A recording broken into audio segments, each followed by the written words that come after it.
ইরানের সামরিক প্রযুক্তি এখন দ্রুত উন্নতির শীর্ষে পৌঁছে যাচ্ছে। বিশেষ করে তাদের তৈরি চালকবিহীন যুদ্ধবিমান কাহের F-313 আন্তর্জাতিক অঙ্গনে আলোচনার ঝড় তুলেছে।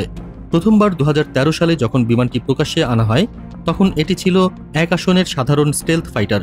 কিন্তু সাম্প্রতিক সময়ে এই প্রকল্পে যে উন্নয়ন হয়েছে তা অনেকের কাছেই অবিশ্বাস্য মনে হচ্ছে।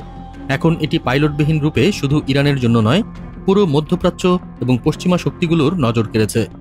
কাহের F-313 এর সবচেয়ে উল্লেখযোগ্য বৈশিষ্ট্য হল এটি সম্পূর্ণ চালকবিহীন, অর্থাৎ কোনো পাইলট ছাড়াই যুদ্ধক্ষেত্রে ব্যবহার করা যায়।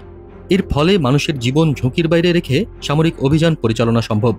একই সাথে এর স্টেলথ প্রযুক্তি শত্রুর রাডারে ধরা পড়ার ঝুঁকি অনেকাংশে কমিয়ে দেয়। সামরিক বিশেষজ্ঞরা বলছেন, এই সুবিধা ইরানকে এক কৌশলগত শক্তিতে পরিণত করেছে, কারণ এই ধরনের বিমান শত্রুর প্রতিরক্ষা ব্যবস্থাকে ভেঙে দিতে পারে।